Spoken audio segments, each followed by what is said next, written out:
Bonjour à tous, nous poursuivons aujourd'hui avec la 6e Mishnah du 3e Pérek. Rabbi Eliezer Omer. Rabbi Eliezer nous enseigne Karka betrova chayav bepea, c'est-à-dire que là nous avons une marloquette. Quelle est la grandeur du terrain pour qu'il y ait une obligation de laisser la péa, donc cette partie qu'on laissera aux pauvres. Rabbi Eliezer nous dit Karka betrova. Lorsqu'il y a un champ où on peut semer l'équivalent d'un quart d'un cave c'était une mesure de l'époque, chayav bepea, il y a une obligation de laisser la péa. Quelle est la grandeur de ce champ? Le Barthénois nous explique, c'est 10 amot et demi sur 10 amot et demi à peu près, dire 5 mètres à peu près sur 5 mètres, mais 5-6 mètres sur 5-6 mètres, ça nous donne à peu près 25 mètres carrés. Ça, c'est un champ où il y a une obligation de laisser la péa, d'après Rabbi Eliezer. Rabbi Yoshua dit non. Alors, c'est sa taille. On ne regarde pas le champ combien on va semer, si on va semer un quart de cave, mais on va voir la production du champ. Donc un champ qui produit sa time, c'est-à-dire 2 CA, qui correspond à 12 cabines, ce champ-là a une obligation de prélever, on a une obligation de laisser la PA, puisque ce champ-là nous produit 2 CA. Rabbi Tarfon Omer, Rabbi Tarfon nous dit Shisha al Shisha Tfachim, même si le champ ne fait que 6 Tfachim sur 6 Tfachim, c'est à peu près 60 cm, si on a semé quoi que ce soit et qu'on vient récolter, on vient moissonner, il faudra laisser une PA. Rabbi Yehuda ben Betera vient nous dire que Deliktsor velishnot, c'est-à-dire, nous explique le Barthénois, généralement, lorsque quelqu'un voulait moissonner son champ, il attrapait une pleine poignée de germes de blé, ensuite il coupait. S'il y a dans ce champ-là de quoi prendre une première fois couper velishnot et une deuxième fois, il y a une obligation de PA.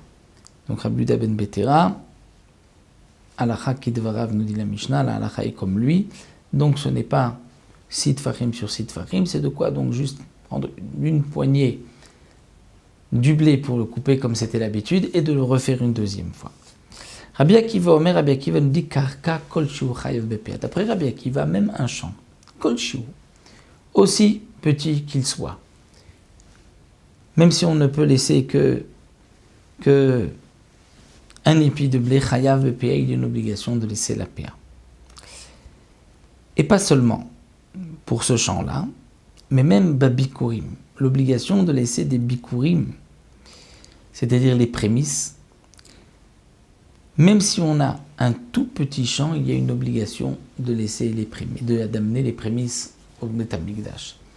Les prémices sont les 7 fruits d'Eretz Israël, dont l'orge, le blé et l'orge. Et donc un champ, chayav bebikurim, l'obligation de bikurim, même un petit champ, c'est lorsque on a semé du blé ou de l'orge, précise le Barthénois. Parce que si c'est les bikurim des arbres, là, il faut au moins avoir un terrain de 16 amot autour de cet arbre, puisque à peu près 8 mètres. L'arbre a besoin de 8 mètres tout autour pour pouvoir puiser, manger entre guillemets du champ, du terrain. Et donc c'est pour cela qu'on devra laisser, d'après Rabbi Akiva, pour qu'il y ait une obligation de bikurim pour les fruits de l'arbre, il faut qu'il y ait au moins 16 amot autour de cet arbre-là, mais pour les bikurim de blé ou d'orge, même un tout petit morceau de terrain, il y a une obligation. De même, velirtov alaf prosbol, pour écrire le prosbol. Pour écrire un prosbol, comme nous le savons, la fin de la Shemitah, la fin de la 7e année, va annuler toutes les dettes. Hillel, Hasaken, a eu peur à l'époque que les Bnei Israël laissent s'abstenir de prêter de l'argent aux pauvres, étant donné qu'arrive la fin de la Shemitah, on se dit si on prête, on va tout perdre. On ne pourra pas récupérer cet argent. Donc il a trouvé le moyen d'écrire le prosbol. Le prosbol, nous verrons dans Masechet Shvi'it, à la fin de la Masechet Shvi'it, où le prosbol est bien expliqué.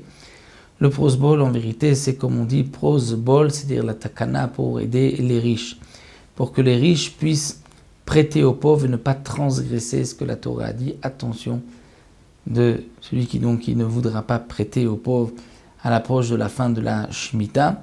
Et donc le principe du prosbol, c'est de dire au Beddin, tout ce que l'on me doit, tous mes shtarot, je vous les transmets. Et le Beddin, lui, n'a pas d'interdiction de réclamer de l'argent. Mais pour pouvoir écrire un prosbol, il faut que celui qui a emprunté de l'argent, celui qui me doit de l'argent, a un terrain. Et ce terrain, c'est même kolshu, même s'il a un tout petit terrain, c'est suffisant pour qu'on puisse écrire un prosbol. S'il n'a pas de terrain, je ne peux pas écrire de prosbol. Je peux lui faire acquérir un morceau de terrain pour qu'on puisse écrire le prosbol. Grâce à ce prosbol, je pourrai ensuite récupérer toutes les dettes, tout ce que l'on me doit après la fin de la Shemitah. De même, nous avons un principe que chaque bien que l'on veut acquérir, il faut faire un acte d'acquisition.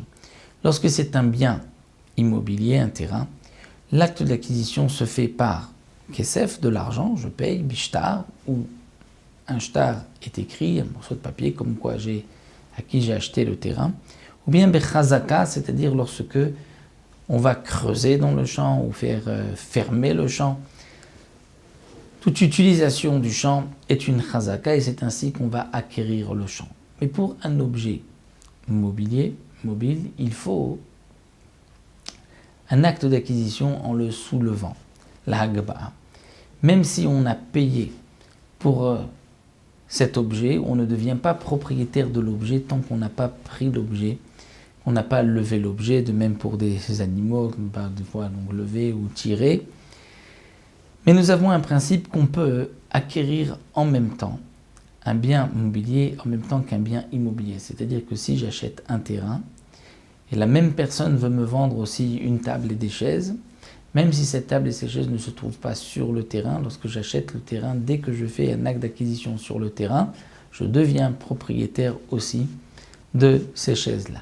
Quelle est la grandeur du terrain? Donc là aussi, c'est encore un karka kolchi ou même un tout petit terrain que j'achète, je peux en même temps, par le kinyan agav, par ce moyen d'acquisition, agav, en même temps que le terrain, acquérir aussi des objets, des biens mobiliers. Donc voici pour cette sixième Mishnah. Donc nous avons vu la définition d'un terrain, lorsque nous avons besoin d'un terrain, donc c'est même kolchi ou. D'après la halakha, d'après donc Rabbi Akiva, karka kolchi ou, il y a une obligation de PA, de Bikurim, pour écrire un prosbol et pour aussi acquérir des biens par ce fameux Kinyan Agav. On se retrouvera pour la septième Mishnah, prenant aussi indigne du terrain, un petit terrain, ça nous verrons dans le septième Mishnah.